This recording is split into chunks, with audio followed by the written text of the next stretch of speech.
Yeah. All right, so Mayweather's fighting Somebody's Andre. got to be funny here. Mayweather is fighting Andre Berto September 12th in Vegas. Yeah, He's 48-0 right now. This one will probably make him 49-0. Oh, really? Let's go. Yeah, really. Let's go to the phone right now and bring in Brian Campbell. He is the ESPN boxing writer, editor, and analyst. Brian, welcome to the show. Thanks, guys. Thanks for having me back on. Yeah, sure. Always love having you on. Should we watch this fight, Brian? I mean, is this something we should pay for? Mayweather, Berto?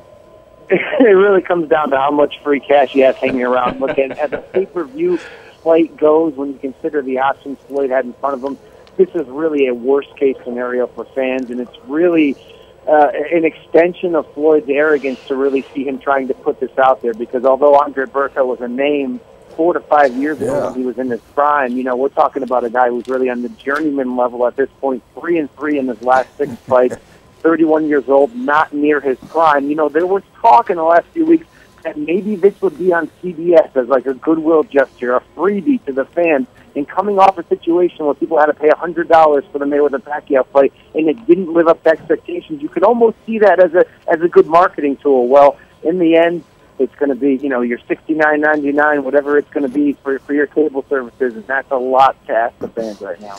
Brian, this is Woody, and I think, do you believe he's a liar? This is not going to be the last one. I mean, he's not going to. I mean, he may take a year off or something and fight some other tomato. He wants one more than Marciano. That's what I'm saying. Yeah. I mean, you should have put. They should have put it on CBS, or they should have put it on Spike or something, and just given it to people and said, okay, now the next one. The only reason it would seem to watch is if you want to see history in the time. The record set. Brian, what is the solution here? I mean, what would you like to see happen?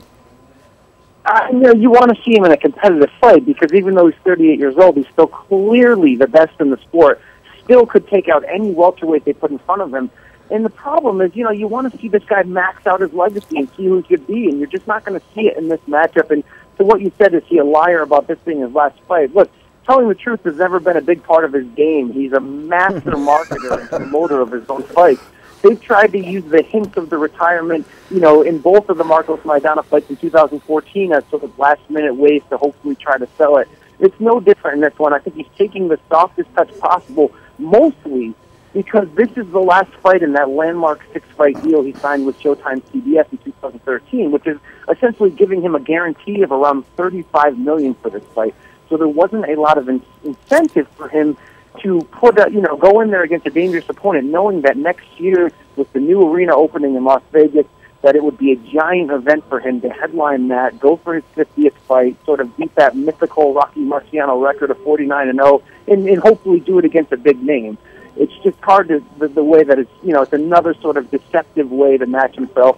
They're saying, you know, Berto's got as big a chance as anybody. You know, he's a fun fighter. Well, yeah, he is fun, but you know, this is just another in a long line of Mayweather tricks through the years. It's just hard to see. You want to see him against a big-time guy. And right now, the welterweight division is as loaded as it has been in the last few years. A lot of good guys out there. Okay, let's dream big.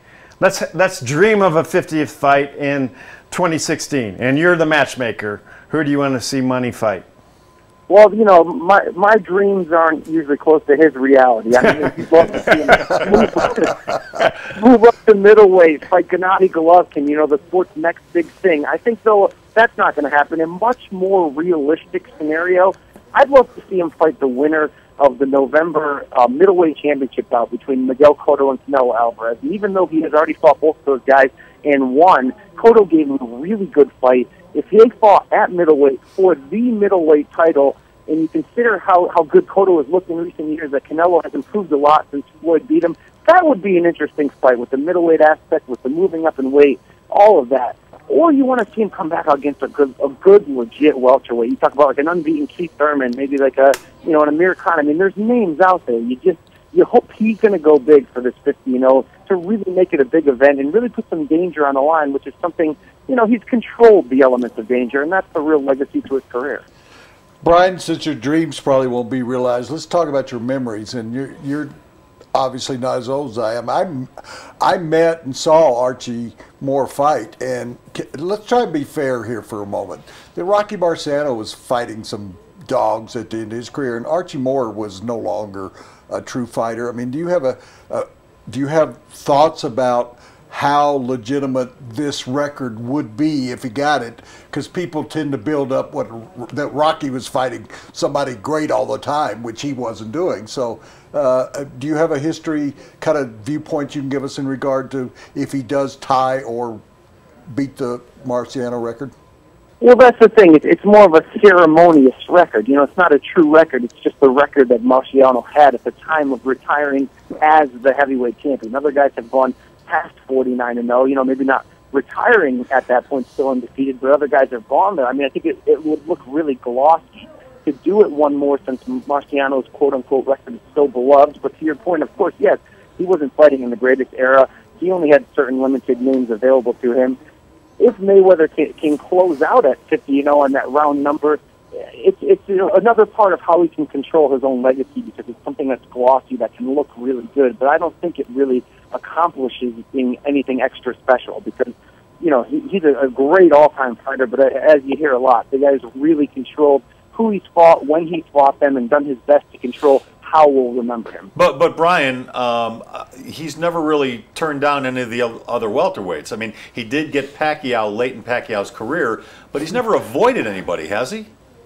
Well, he's smart in the way he does sort of avoid people, in the way that he sort of waits out and fights them in the best timing, fights them at the best weight situation, fights them either early in their career, like he did against Canelo Alvarez at age 22, or fights them late in the career when he made Shane Mosley wait 5 years, when he made Miguel Cotto wait essentially 5 years. There's always been a calculated timing. I mean, even in this Andre Berto fight, which is, sort of a debacle, Berto even waited 5 years past his prime. So it's always sort of Mayweather in control of the perfect time to take a guy out. One of the biggest things on his resume, Juan Manuel Marquez, fought him at a point when Marquez was 2 divisions smaller. So it's always, it's always perfect timing for Floyd.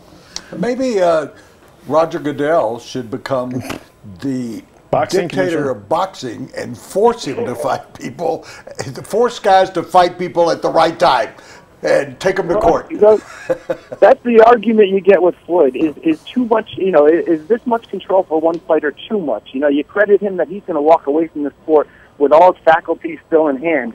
But with membership becomes responsibility, and if a guy's going to demand $35 million a fight, and it's the general public that's filling his pockets with it, you can demand more at this point. Because these fights are not on free TV. This is pay for play. You're going to have to demand more, but if people are going to keep paying, why are you going to stop, right? Well, is that the point, though, that boxing boxing fans are so hungry for anything? I mean, is that the issue that we're going through, that boxing is losing all of, I should say, losing to the young crowd, to MMA, UFCs, that boxing people, even, forgive me, Brian, but you and me or Mark and Les, and that we want to see boxing continue and maybe bring back to even the Larry Holmes era, or, of course, Muhammad Ali, or what was going on. I mean, is there any way to turn the sport around where we can kind of get what we want, where we're seeing something that we want to see? The right personalities, right?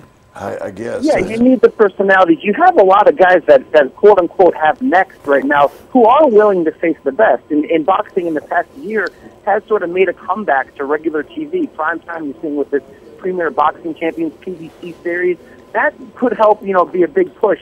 You just need the best facing the best. And in a time when the only fighters that boxing fans know, are Mayweather, maybe Pacquiao, and the fact that this has been the Mayweather era, and that guy's not always willing to face the best, that sort of, puts a dark cloud over the entire era. So when the Mayweather-Pacquiao era is over and the next guys have next and they're fighting the best, you could see a total resurgence as it has been cyclical if you look back through the history. Brian writes about boxing for ESPN.com and ESPN the magazine. He's an analyst, he's an editor. And Brian, if we want to follow you on Twitter, where do we go? At B. Campbell, ESPN. Easy enough. Thanks, Brian. We'll talk to you soon.